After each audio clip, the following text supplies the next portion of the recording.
Okay, hello guys. This is a electronics lesson about capacitors and RC circuits. Unfortunately, when recording this lesson, I did not remember to connect my audio properly, so I am going to be having to do a voiceover.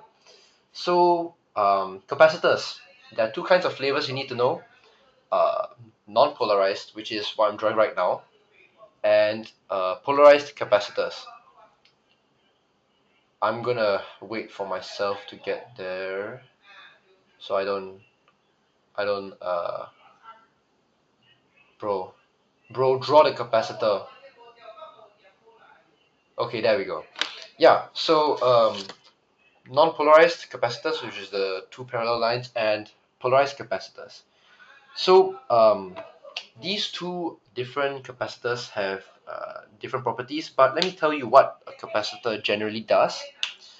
It stores charge, so you can charge it up, and then it releases it when you close the circuit. Yeah. So okay, here I'm talking about how polarized capacitors, which is the one my mouse is on right now, can only push, or you should only push current in one way. Yeah, like if you go the other way, which is to the right, you could cause damage to the capacitor. So just don't do that. The main difference between polarized and non-polarized capacitors is that polarized capacitors can hold significantly more charge as compared to non-polarized capacitors. Yeah. So yeah. Now I'm talking about how I think I drew the symbol wrongly. Yeah, so it's supposed to be like that. Hmm. This is gonna take a while. Spending a lot of time talking about something, but I just don't know what I'm talking about. Okay. I think I described how a okay, yeah. Okay, so a capacitor is like a bucket. Okay, you can store charge in it, or you can pour water into the bucket, and then at any time you can just turn over the bucket, and then water bucket release all the water out. Yeah. So yeah. So that's basically the workings of a capacitor. Yep. Long pause.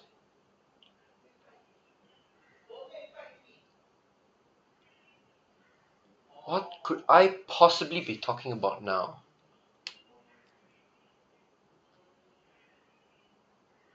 Um,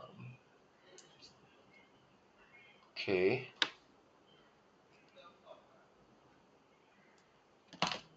Okay. I'm moving.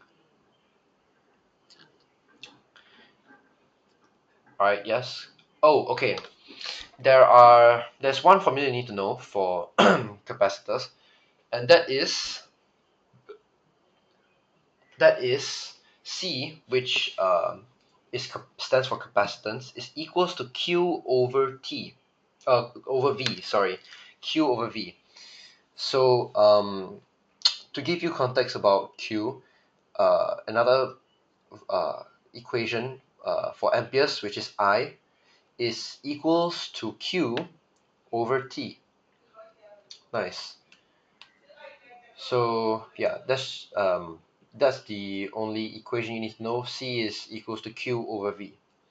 All right, cool. Um, so that's pretty much it for capacitors. So we will be moving on to the second half of the lesson, which is about RC circuits. Yeah. So RC circuits. I'll draw for you a example of an RC circuit. You'll have a resistor and a capacitor. Oh, and here I start coughing. Yep. So a capacitor and a resistor, and then you close the loop. So That's pretty much an RC circuit. And here I think Jovai will talk about the configuration of the capacitor and resistor. Something? Yeah. Resistor and capacitor, wrong side or something like that? Wrong way around? Okay. No. And here's why. The resistor obviously affects the current of the flow of charges, and it is known, or you should know, that current in a series circuit is equal everywhere. Yeah, so it does not matter the way the resistor and capacitor are configured. Okay, with that out of the way, when you close the switch, the capacitor starts getting charged, and when you open the switch, it doesn't get discharged, but oh, that is an issue. Yeah, okay. So I didn't indicate in this circuit diagram whether when the okay, I don't indicate a way for the capacitor to get discharged. But later on, we'll be doing a practice question where you will be able to see a proper RC circuit. Okay, there I just went to go do something, but now I'm back. So okay, now I think we're going to be talking about the two graphs you need to know as an electronics student. So the two graphs you need to know, the charging graph and the discharging graph. And soon I will draw them. The axis for the graphs is the y-axis is voltage and the x-axis is time. Oh my gosh, we're not even halfway. We're almost halfway through. All right, yeah, just a little bit more of this.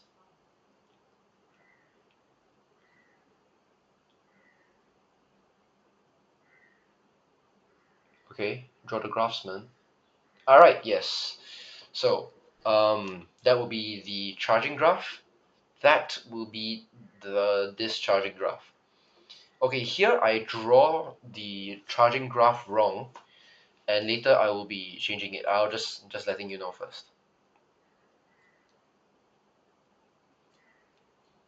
So here I say, oh, actually I forgot how the graphs look like, and then I go and check them to see that I drew it wrong.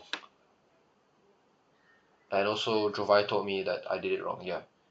Yep. There. Yes. Good. Yes. There. Yes. So you can see how the graphs are actually supposed to be like. Okay. Continuing on. Actually, no. Wait. Yeah. He's still drawing. Yep. Yes. Yes. Like that. Very. Very nice. Took you like 30 seconds to draw a few lines. Yep. Okay. So charging graph. Discharging graph. And I think I'll be drawing the axis now. Yes, the axis, yes. V and T, yes. T in seconds, of course. T is always in seconds. Hmm. Okay, you can, yes, okay, tau. So what is tau? Tau is the time constant or the relationship between the capacitor and the resistance. The resistor, you can find the value of tau by multiplying R and C. And tau is in seconds, okay? And tau is a time constant, okay? It's called the time constant. Yep, and it's in seconds. Beautiful. Okay, so using tau, right, we can actually mark some points in the t-axis, like that would be 5 tau, and that would be just tau, 1 tau. Beautiful. And we can actually, at 5 tau or at tau, we can see the voltage across the capacitor. So yeah, I'm a little bit faster. He should be talking about, yep, that right now, yes. At tau, yeah, that voltage. At 5 tau, that voltage.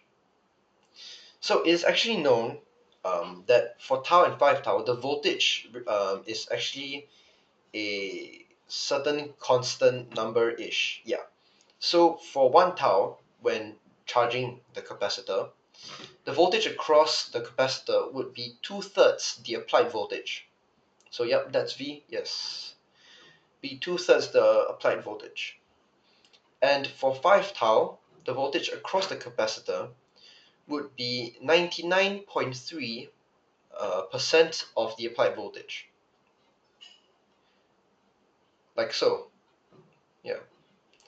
Um, so that's pretty much it for charging graphs. For this charging graph, 1 tau will be 1/3 the applied voltage across the capacitor, and 5 tau would be 0.7% of the applied voltage.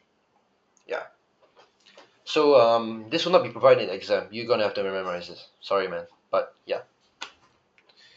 Okay, so those are the two graphs you need to know, and pretty much all you need to know for RC circuits and capacitors. But this lesson is not over yet. I have a practice question for you. So, yep, that's the practice question, and we'll use whatever we've learned and apply it here. So, for those who want to try out the question, please pause the video now because very soon I'll be going into solving. Okay? Yep. So pause here if you want to solve. Okay, and then Jovia tells me to zoom in, and then I make it smaller. That's dumb. That's dumb. Yep. Okay. Yep. So I'll be going over how to do the question now. An RC circuit is connected as shown in the figure. So we see the configuration like that. And then now they're asking us to calculate the time constant of the RC circuit. And we've learned how to do this. The time constant, or tau, is equals to R times C. So we can easily solve the first part. Okay, so yep, T R times C. R would be 10 kilo ohms, so 10 times 10 to the power of 3 ohms. Ohms, yes, multiplied by that number, 68 microfarads. Oh, forgot to tell you. Capacitance, the unit of capacitance is farads. Okay, so capacitance is farads, and it's F. Yep, good. Okay, so 68 microfarads. That's the power of -6, I think. Yeah, deci, centi, milli, micro. Yeah, 68 microfarads is -6. Yep. And then if you multiply that, you get 0.38. Let's see if I remember that number correctly. Oh, I did not. It's the 68. Okay, 0.68 seconds. Sorry. Yep, 0.68 seconds. 68 seconds. And that's the answer for the first part. On to the next part. Uh, I estimate the time to charge the capacitor to 8 volts. So when I see this, I ask myself, what percentage of 12 volts, which is the main, will be 8 volts?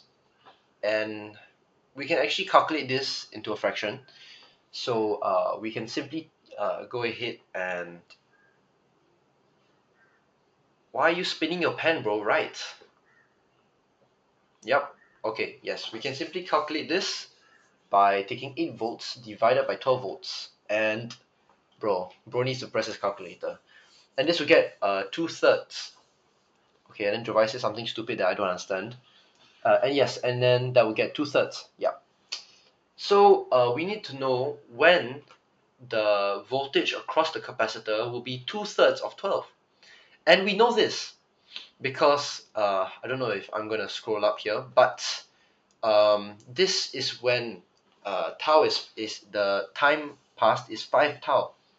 So simply, right, all we need to do... Oh wait, oh no, sorry, it's 1 tau. Ah, crap. Yep, so it's 1 tau. 2/3. Yep, it's 1 tau. Yep. So 0.68. Same. Yep. Okay, so part C.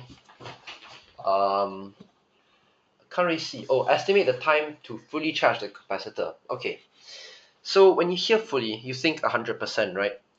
But in electronics, or at least in this topic, there is no fully charged. okay, or fully depleted. We don't care about that. For fully charged, don't think of 100%, just think of 99.3 percent, okay, which is fully charged, okay? It's considered fully charged. So